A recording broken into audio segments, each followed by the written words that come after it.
Hi friends, welcome back to our channel. ముందుగా మన channel కొత్తవారు ఎవరు చూస్తున్నా సబ్స్క్రైబ్ అయితే చేసుకోండి ఫ్రెండ్స్.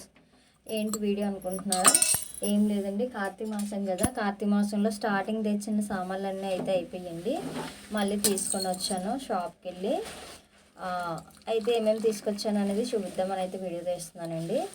ఫస్ట్ అయితే ఈరోజు ఆదివారం అండి. ఆదివారం త్రిమూర్తుల మేళ చేసుకుందామని చెప్పి సామాన్లన్నీ తీసుకొని రావడానికి అయితే వెళ్ళాను. అప్పుడే ఆవు నెయ్యి, అలాగే వంటకి నెయ్యి, దీపాలకి కొబ్బరి నువ్వుల నూనె ఇవన్నీ అయితే తీసుకొని వచ్చానండి. బాగా ఎల్లో కలర్లో ఉన్నదైతే ఆవు నెయ్యి అండి. కొంచెం డల్గా ఉంది కదా ఎల్లో కలరు, లైట్ క్రీమ్ కలర్లో అదైతే గేదె నెయ్యి అండి. అది వంట కోసం తెచ్చుకున్నాను. అలాగే పావు కేజీ కారమావకాయ తీసుకొచ్చానండి. మాకు అక్కయ్యపాలెంలో నూనె షాప్ అని ఉంటుంది. ఆ నూనె షాప్ దగ్గర అయితే పచ్చడి చాలా బాగుంటుందండి. పావు 30 రూపాయలు ఉంటుంది, చాలా తక్కువ రేటు కూడాను.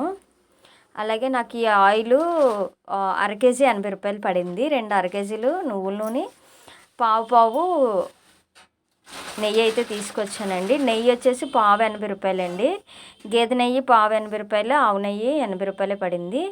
నువ్వుల నూనె అయితే అరకేజీ 80 రూపాయలు పడిందండి. దీపాలకి 2 అరకేజీల నూనె అయితే తెచ్చుకున్నాక ఆయిల్ అంతా కూడా కట్ చేసుకొని, నాకు ఈ డబ్బాకి అరకేజీ పడుతుంది అనమాట. ఈ డబ్బాలో ఒక ప్యాకెట్ అయితే కట్ చేసి వేస్తాను, ఇంకొక ప్యాకెట్ అలా పక్కన పెట్టేస్తాను. అంటే మాటికి వెళ్ళాం కదా ఆయిల్ షాప్కి.